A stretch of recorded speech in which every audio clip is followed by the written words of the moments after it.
I think we'll get started since maybe some people are on their lunch break, and I want to respect everybody's time. See that. Oh, there's already a question about the app, the Windy. It's windy.com, I believe.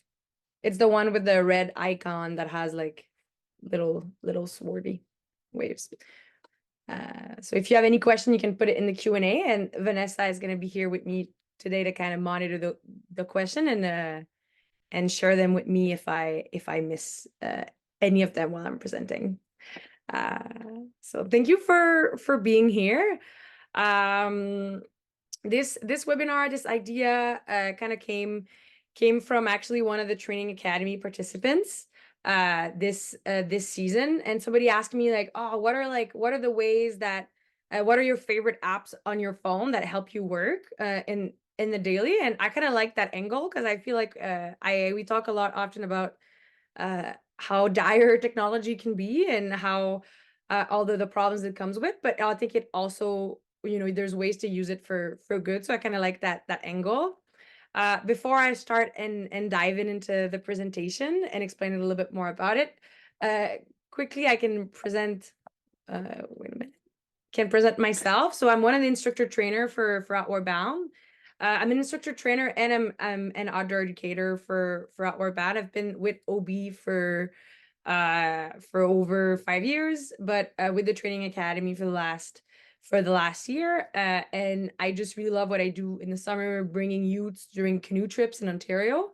And then after that, getting with the Training Academy to teach others that want to kind of use the outdoor to and share it with as many people as they can. And then in the winter, I work as a backcountry ski guide at the ski lodge in the Chic-Choc. That's actually where I'm talking to you guys today from the Gaspésie region. And all of those apps I'm going to talk with, they're apps that I use for both jobs. And I'll get to talk a little bit more about that. We'll go kind of app by app. And I'll share a little bit how I see them being the most useful. And I've kind of have a play-by-play of, I like got myself like logged out of my accounts and logged back into new accounts to try to like really get to see and see how I could better guide people that would get to start with the apps and to try to maximize it as quickly as they can. Try to share the tips and tricks I found with the years, and the uses I found have really kind of helped me. So that being said, I'll jump in with the first app. I gotta say, when I first started planning this webinar, I was like, am I gonna have enough thing to say? And now I'm more in like, I have too much to say. So I'll try to keep track of time to get a chance to talk about all the apps. The first app, I'll get the hang of it. The first app is Gaia GPS. Gaia GPS, what is it? It's a GPS app that really kind of does all many, or if not all, feature that a traditional GPS device that you need to buy does, like a Garmin, but using your phone. And it's really became crucial in what I do in the outdoor and in many phases. I've been using the app for about 5 years. I spent the first 3 years on the free account, and I've felt like I was able to get a lot out of. I just want to put a little disclaimer about that, because when I created the webinar, it was based off that experience of the 3 years. But this year, there's one feature that they switched from free to premium that I'm kind of a little bit bummed about when I realize it. I'm still going to mention it. I still want to hold on to the promise that I want to discuss about more what's free, what you can do with the app without having to pay the premium. But the feature they've switched is the feature that you can download maps and then you can navigate offline. You can still have it, but you need to be premium to have it. So that was a little bit of a bummer when I realized, but there's still a lot you can do in the planning, the execution, and the debriefing phase. For me, it's really how I plan, like how I research my route. It's a tool I use to create map, route plan and emergency plan, and then after that, get it to share them. Gaia, like almost all GPS device, use files that are in a GPX format, so you can export them and share them with other people, and they can upload it into any type of GPS device that they're using. So that's very neat. And same with them, people can share with you GPX file. It doesn't have to have been taken with Gaia. It can be taken with Google Map even, and then you can upload it into your Gaia and have it as a waypoint. So it's compatible with a lot of different other products. And then finally, not a lot of people know, but you know, your phone, whether it's on network or not on network, is able to geolocalize itself. So that's how, even if you don't have access to the map because you're offline, you're out of network, you can still kind of record tracks and save waypoints, and then get to see them when you're at home. So, and then the biggest pros for me for Gaia compared to buying a GPS device is just how intuitive the navigation is on the phone. For me, I remember like in trip school working on little like the GPS, like the GPS that have like small screen and have like a little toggle, and then trying to write things with like the good old way. Like phones are so much more intuitive.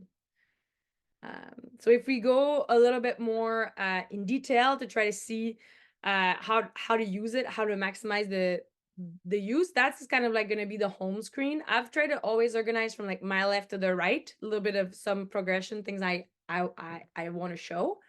But if you go here, you'll see that the top of the screen on your phone, on your Gaia, you're gonna be able, you're gonna see your map, and at the top with the red button that allows you to start a recording of a track.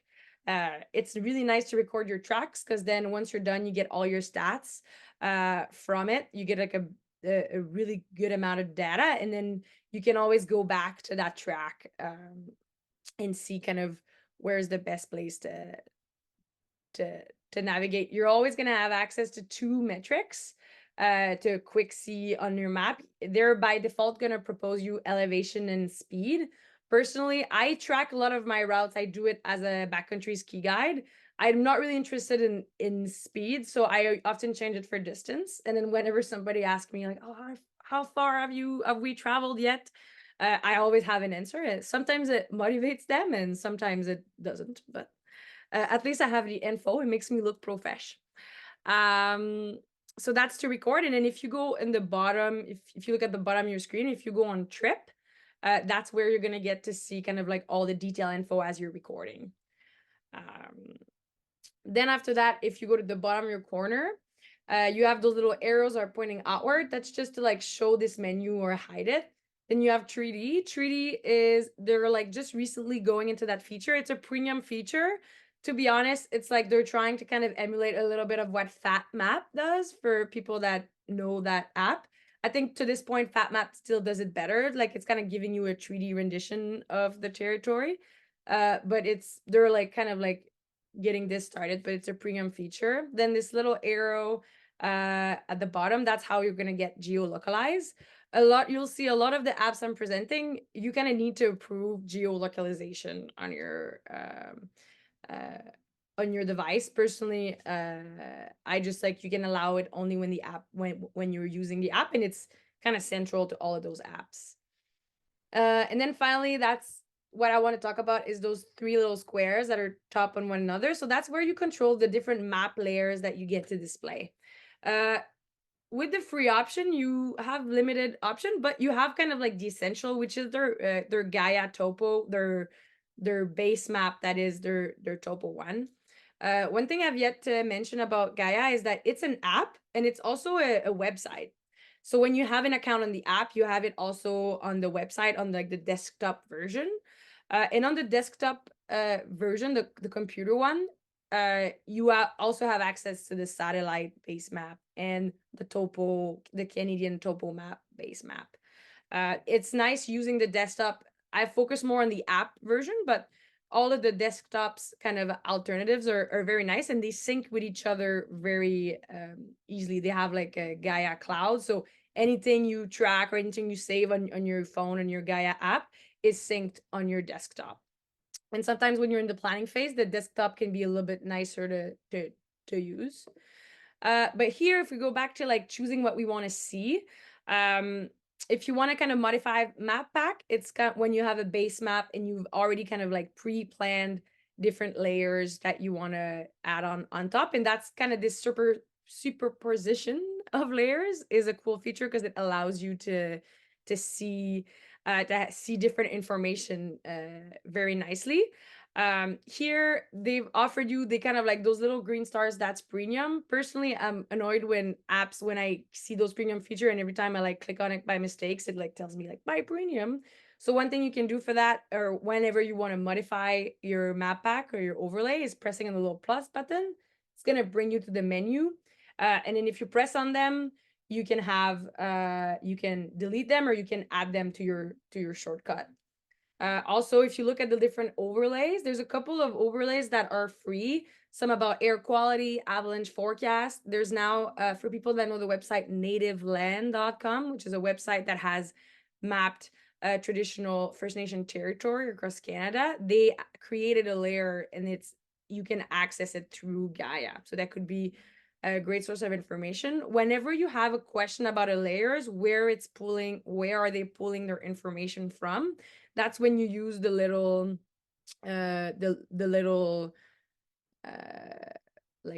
symbol, the little eye with circled up, and it's giving you a lot of information. That's how I know that I was really excited when I saw the air quality map, but it's only for the States. But the avalanche forecast map pulls from Avalanche Canada. So sometimes you can get more info. So that's how you change what you see. By default, here in the free, you'll get the Gaia Topo one, but it's a map layers that I really like. I found it like it's visually well done. And then one last thing I want to show here that I think is like a little tips and tricks is that all of those menu here, the map pack, the overlay, the saved item, they're all like sliding menus. So if you take your finger and you go across, here you see we are on the Gaia Topo and we're displaying all the tracks, the routes, the area, and the waypoint. But if you go, you can, if I slide here, because it doesn't show that it slides. So sometimes at first I was looking for the longest time how to find it, but you can display public tracks. And public tracks is going to make it look a little bit like here to the left. You see now on top of my map, I start seeing little shadows of lines that have appears. Those shadow lines are lines that people have put public. So whenever you're tracking a route, you can make it appear, you can make it private or you can make it public. If you make it public, then people have access to it. So I went there. I'm interested into this mountain because I see where the road is. I see where the public trail is, but I see that there's public tracks that seems to be laying here where there's no actual trail. So when I'm talking about researching, using Gaia to kind of research different trip areas and access, that's what I'm talking about.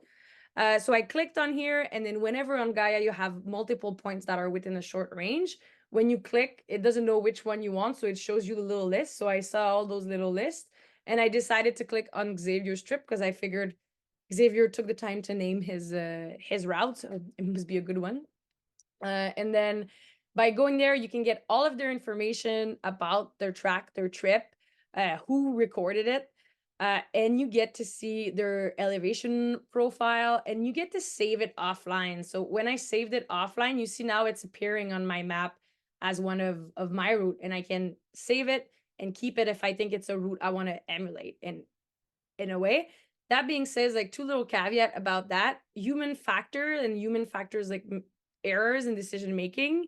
It's the idea that sometimes it's not because somebody went somewhere that or did something that it is legal or safe or you should do it. So sometimes when we see those public track, it can be tempting to be like, oh, that means it's like, but maybe they tracked it, but they had a terrible time and it was very dangerous and it was very exposed. So you still need to make your own assessment, but it's a neat system that I use, especially backcountry skiing where not everything has a trail.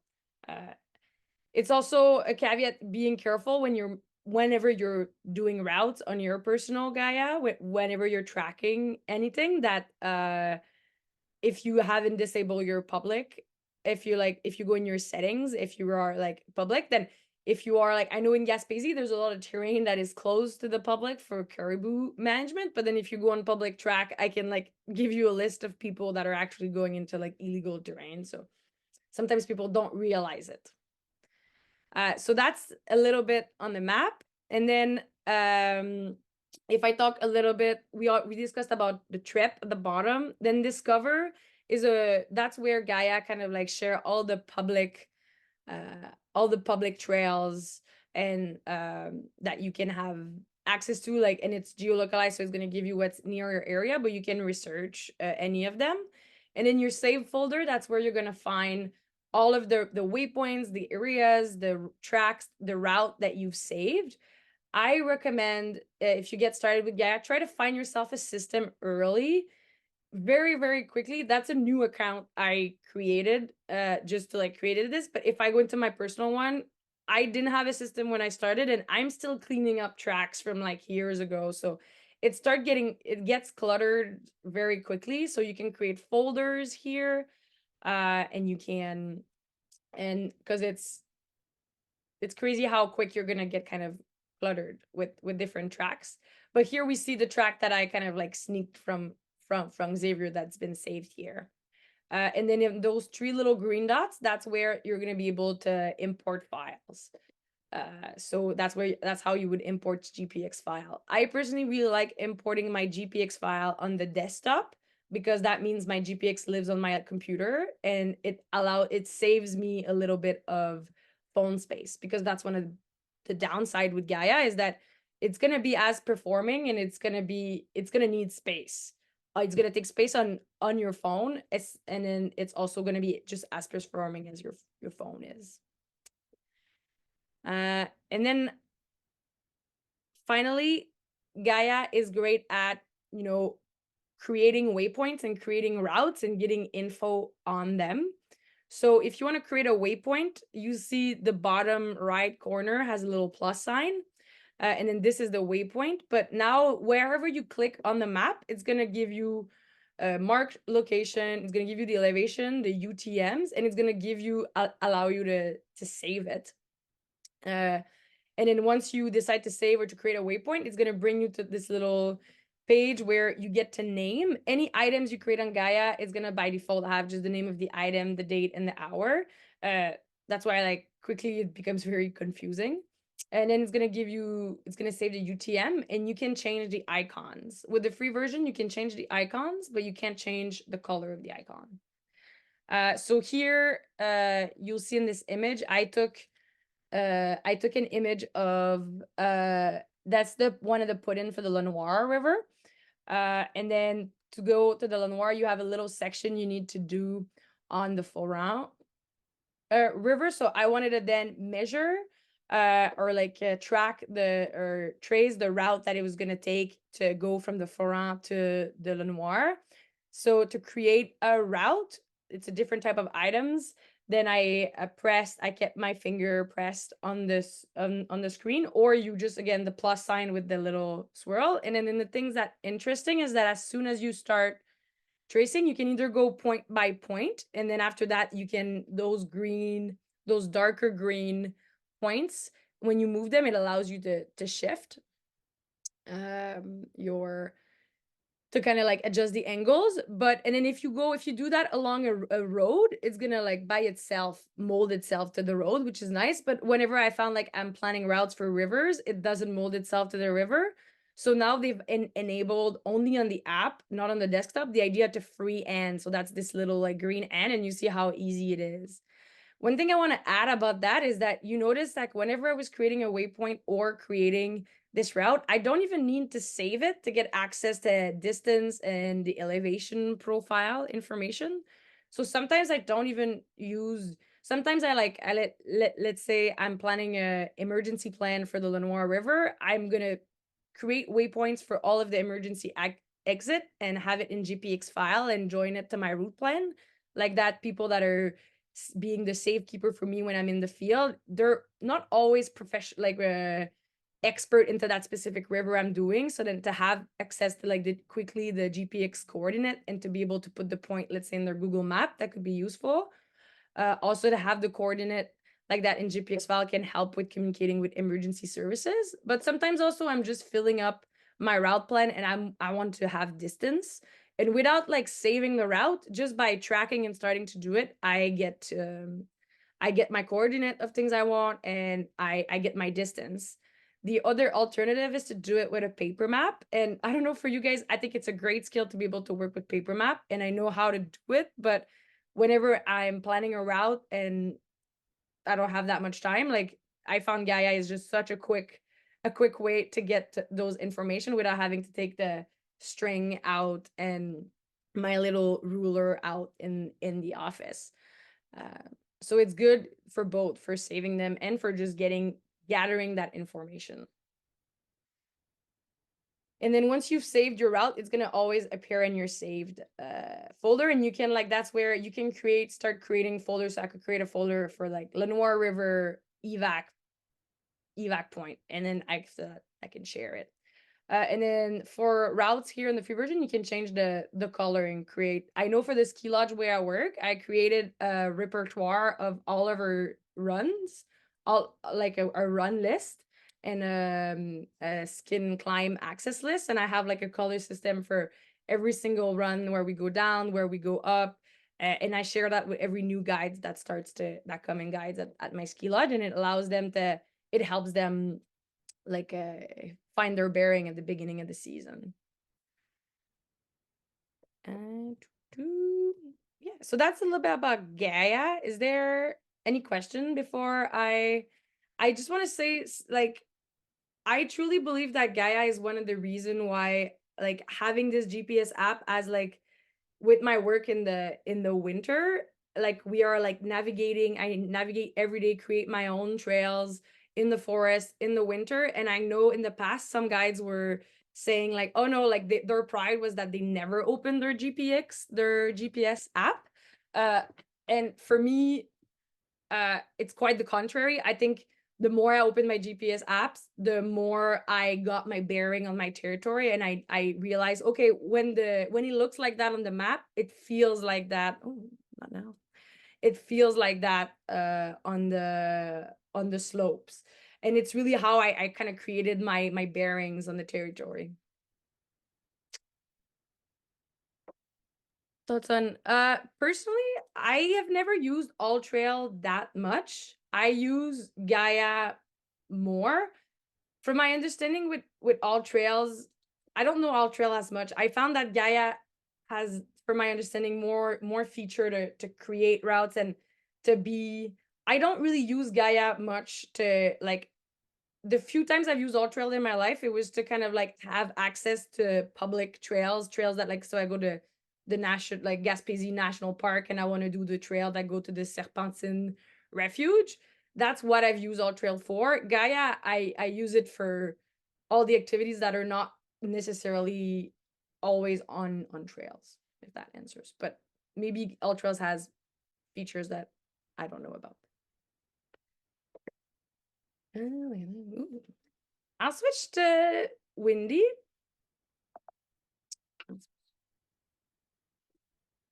So yeah, windy.com. I think there was a good question at the beginning because there are two apps that looks very similar. The one I use is windy.com weather forecast.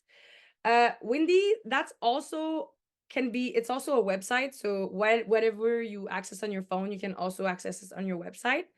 I've used Windy for like 3 years, and to be honest, just switched to premium, and I can't remember why, because I really was like doing fine without it. I think it was just a question of I wanted another subscription in my life, maybe, or I could get the forecast for slightly longer, like 10 days instead of 6. But they did a good job, in my opinion, to remain accessible and free. I use it from anything from just my day-to-day forecast. I use it, I think it's part of safe, good risk management and decision making. And a little bit like Gaia, it's been very instrumental in helping me grasping weather and weather pattern and what's happening in our atmosphere. I feel like some of you guys know, like some of the biggest hazard I manage on the daily in the field is weather hazard. And but it's like a science that's quite complicated in a lot of ways, I found.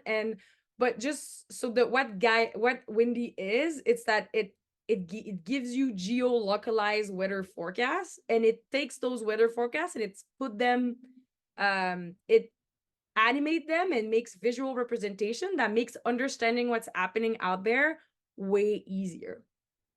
The way it looks for me, how I actually use it for the summer, I don't really use it in the field in the summer because I don't have network. But what I do is that I use it whenever I'm supporting teams in the field, whenever I monitor weather for groups that I have in the field. And I use it just before I go in the field to have a good idea the first couple of days.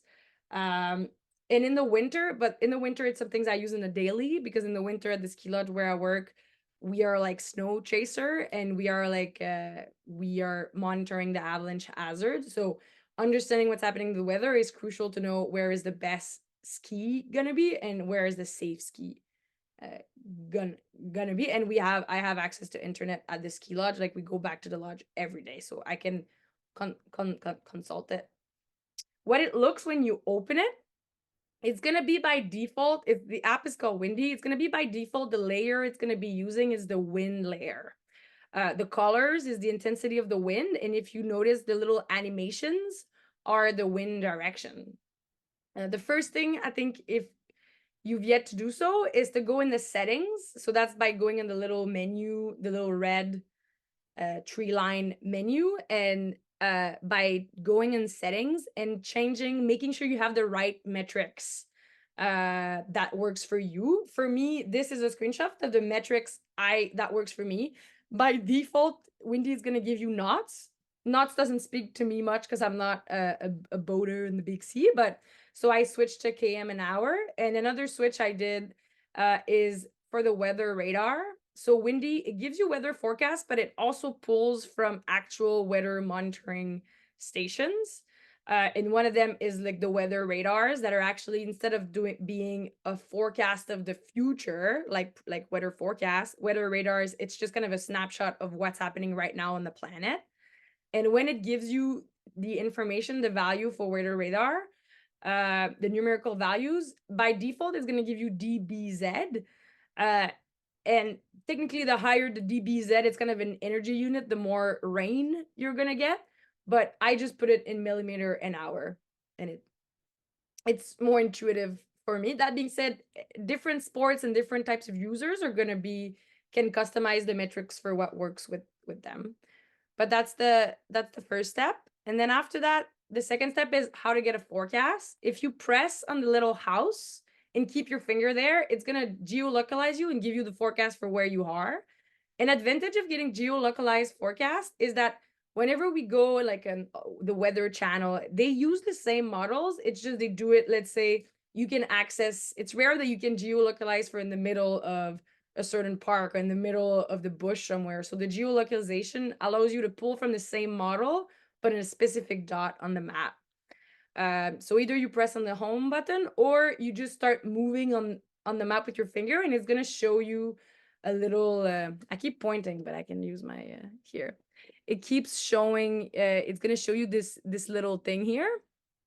And if you move it and when you're ready to get your forecast, then you just go to forecast for this location. And then it's always going to give you the numerical value of whatever map you have on. Right now we have the wind layer. We're going to talk about layer later because there's a lot of fun to have when you like geeking out a little bit with the layers, but this is the wind layer. So I pressed on get forecast, and then I get kind of my 6 day with the basic, you get 6 day of forecast, which is not bad. And it's going to show you kind of like the general icons and temperature. And then after that, it's going to go by like more detail by chunks of 3 hours. And then you can just slide forward to get to see the forecast for the next 6 days. One thing that is very neat with Windy too, like I said, is that this is the forecast, but it gives you right there actual weather station and air quality monitoring, and radioactive particle monitoring stations. So it go and pulls that data and makes it very accessible to you. So if you press here on those two Here, if you press here, there's one for air quality and radiation, and then one for like the actual weather station. It's gonna give you a lot of information, like what's the last time it pulled that information from? Like, is that information like 3 days old, or is it 30 minutes old? Where is it? How far is it from you? Same with the weather station. So it's interesting sometimes, if we think, oh, like right now, where's the what's the like actual wind, wind speed, like that has been sensed close to me. This is a great tool. Let's say I have a group in the field, and let's say for, like, wild example here, we have seasons where there's more wildfires, and we're worried about air quality of our participants. Sometimes going on government websites or different, it could be like quite long and gruesome compared to, I know where my group is in the field, and I can quickly find the closest air quality monitor station to get to see where, like, what have they sensed there, like, is the air quality bad or good. So that can become quite a nice tool to go get those information. Then I just wanted to talk, if we go down a little bit in the weather forecast, we can change the 1 hour breakdown. That's premium. Display, I recommend basic, except if you're like a surfer, kite surfer, aviator. They have different way to display information that are going to speak to different type of user. But personally, I always use basic, and I'm 99% on the model. I use the ECMWF model, and there's a lot of different weather models that they're defined. Often they're going to give you the resolution of the model, so how focused is it forecasting for, and it's going to have different time frame.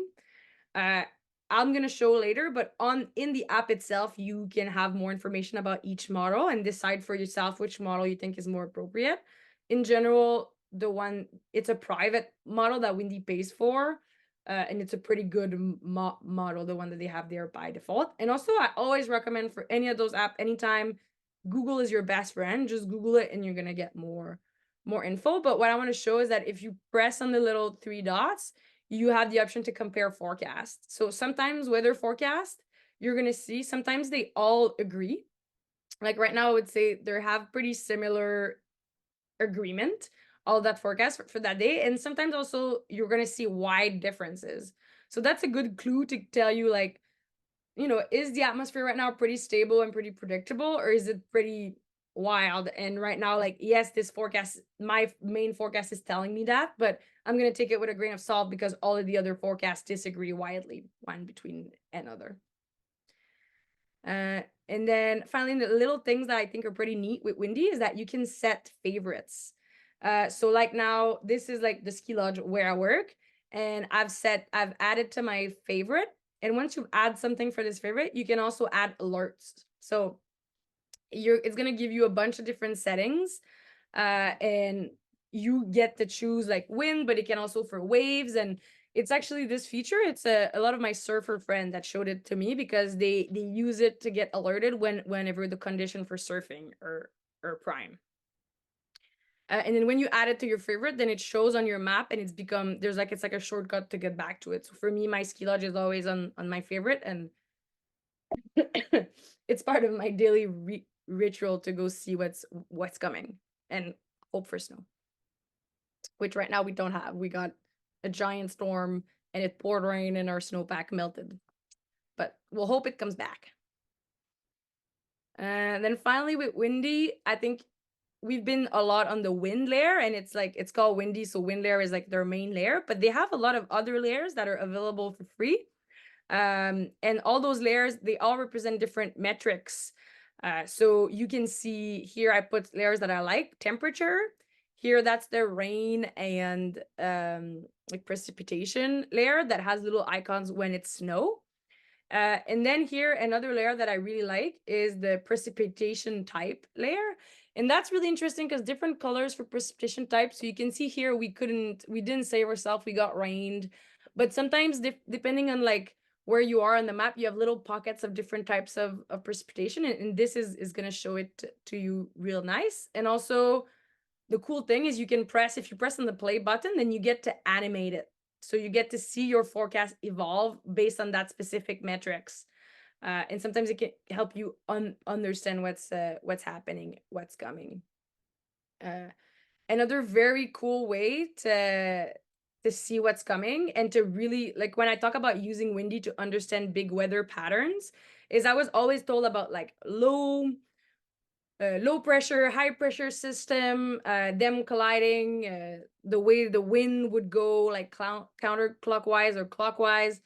What you can do is if you go on display on map, you can add the ISO line, the pressure line, and then you get to animate it, and with the wind, you get to see those system go up. So this is sometimes I do this, I know it's not gonna rain tomorrow, it's not gonna snow, or I know what's gonna happen, but I go and I play with those animation because it helps me understand what's happening like more on the global or on the North American scale, and it just has improved a little bit of my understanding of weather patterns. And then finally, I'll be done with windy after that, but weather radars and satellite images this is not a forecast, this is actually what's happening in the sky. So you can see here when I took my screenshot, nothing, and you can go up to, it's gonna play it for you up to an hour before you're playing it, up to like right now, because it's right now. So you get to see in the last hour, that's how it evolved. And when I took it, when I was doing this to prepare for this webinar, not much was happening in the sky in Gaspésie, but I remember that this summer my mom called me and she was like, oh, like the weather, and my sister, they were talking, like, the weather is terrible in Montreal right now. And my mom was like, should I take the road? And is there more to come? And then so I took a screenshot of the weather radar and I sent it to my mom, and it's like, there's an entire column it's like, it seems like it's in a pathway to keep going over Montreal. And I was just like, stay put for an hour, please, because it was indeed a pretty nasty storm, as we can see on this weather radar.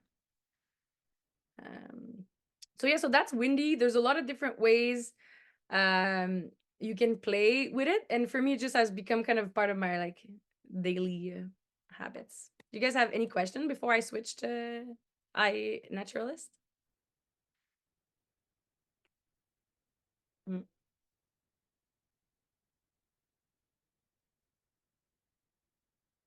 I can switch, and then if there's question that pops up and things like that, I'm more than happy then answer at the end too. The last app I wanted to talk about that I think is pretty neat is I Naturalist. If I'm full disclaimer, I think it's the app I've used. I started using it this summer, and I'm still on the free plan on it. I don't even think they have a premium option. So it's an app that I'm still getting to know, but I really like it. And I see it as first being part of, I love the outdoor, and I believe it's going to be a lifelong learning process of getting to know and really, recognize everything, all the species, all the being that I meet when I'm on the trail. But iNaturalist has been helping me in that journey. Personally, right now, I'm on a wildflower journey. I'm really into like identifying wild flowers. But so just from your personal knowledge, but also I see it as a great tool to engage your participants with the lens and then with the specific places that you're going to be traveling on. And in some of their feature, I've found too that it can actually help risk management and help informs you about by getting more info about your trip area. It's gonna help you make better risk management decision. iNaturalist is a platform that is meant for sharing of information to help you identify what they call it observations. So to share them with others. So there's a big community aspect to it. It's gonna help you identify different species, and it's one where you're going to be able to access and see all the other observation of the other iNaturalist user. And it's also a platform that's linked with a lot of scientific project and used for citizen science. I'll talk a little bit quickly about the feature I found the most interesting. This summer, I used it a lot to help me in my like flower ID. Whenever I was sick, I have a book, but whenever I was stuck with my book, or I wanted to confirm what I found with my book, or I just really wanted to know what the plant was, but didn't have time to go through with my book, I would use that. So when you open iNaturalist, I would add an observation. And to add an observation, then it's going to let you either you take a photo live there with the app, or you can go in your bank of information. It's a little easier in your bank of photos on your phone. It's a little better if you take a photo live with the app, because you need to allow the geolocalization, but it's gonna like automatically locate it. And as many photos and angles that you have from your plant and with the location, that's how you're gonna increase your chance of your observation getting. It needs to be geolocalized to be kind of like useful for the app, and for you to be able to use that photo to identify your plant. So I add my observation, and it actually personally took me so long to figure out, but because people had told me about the app, but I couldn't figure out how you actually use it to identify your plant. So I took a photo of this plant, and here, if it's in you press on this little like interrogation point, unknown, then it uses computer software with the location and with the images. It's like computer learning. It's gonna give you the big family. And then after that, it's gonna suggest you all the different ones. If you press on it, like the common mouse ear chickweed, it's gonna give you so much information, a lot of different photos and a lot of information about the common mouse ear chickweed. If you go down here, you could see all of the other places it was observed by other I Naturalist user. You can see the seasonality of the plant. And then another cool feature is that if you press on compare here, it's gonna that's a different plant. Like you'll notice it's not the same photo, but it's the same concept. I press on compare, and it shows me my photo of the plant and then the actual photo, and I could scroll down the different photos, and it helps you kind of like narrow down your ID. It's recommended that you don't,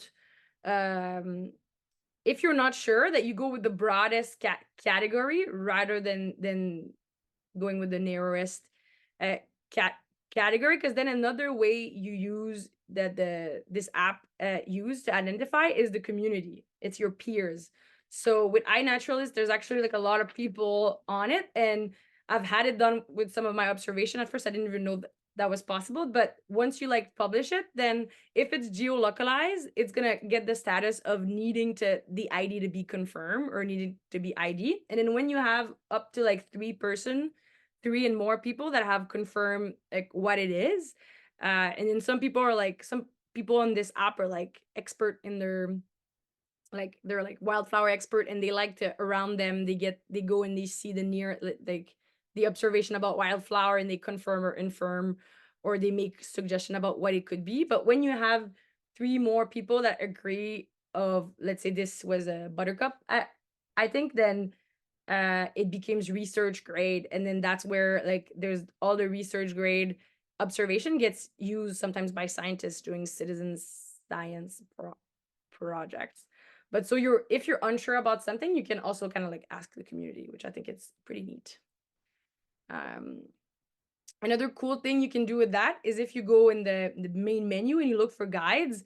Let's say here I go do a trip in Algonquin Park, and I wanted to get like, yes, there's like fauna, flora of Algonquin Park, or like Ontario. It's pretty wild. And I found a guide that somebody created on the app of the plant of Algonquin Park, and then I can download it for offline use. So I personally, when I canoe trip, don't really use the phone, but if there is a phone on a trip, why not use it for a tool for identifying plants? Why not use it for good? So that's for the guides, but also to explore areas. You have access to when you go on the explore thing, you have access to all observation that were made around you or anywhere, and there's ways to filter it. So here I pressed on the little search icon, and you can either narrow it down by like the species that you're looking for or by region. So here I narrow it down. The first thing here, I narrow it down for Algonquin Park. So let's say I'm planning a trip for Algonquin Park. This is all the observation. And then in the filter, I could decide, okay, only shows me the wildflower or the bird or the animal observation. And then I get to go see whatever the people, the observation, the species people have identified. And why not? I don't know for you guys, but I've had a close encounter once with poison ivy, and I don't want it to reoccur. But here, in addition of adding a filter to focus on Algonquin Park, I focus on all the poison ivy and poison oak identification that were done in Algonquin Park. And that's what I mean when I talk a little bit about risk management. For sure, it's not because there's not an observation in I Naturalist that you can say, oh, it's poison ivy free, but it could be interesting to see where in Algonquin Park so far as poison ivy been identified. And there's some of those spaces that I know I've also seen it there. And so that can help you kind of get more information about your tripping area and leave better informed.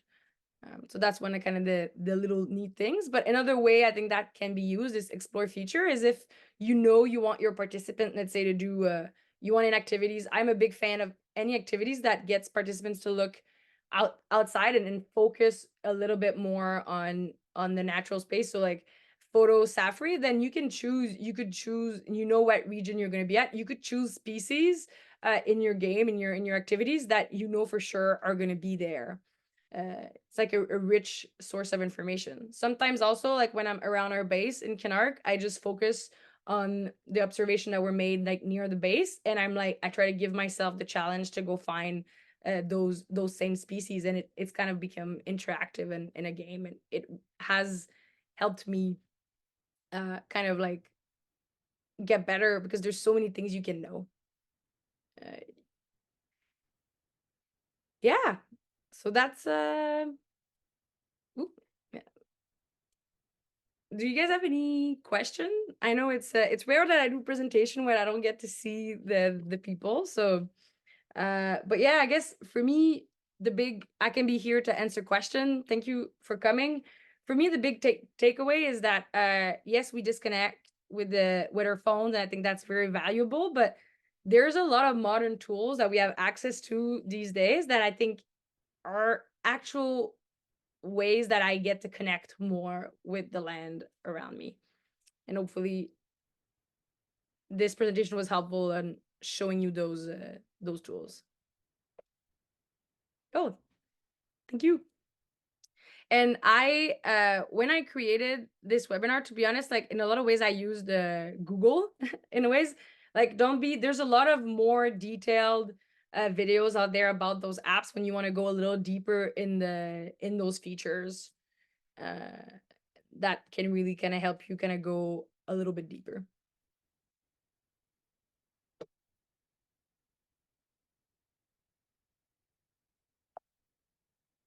I know we're here for the apps. I'm more than happy to answer your question if you have a question about the apps, or also if you have a question about the training academy.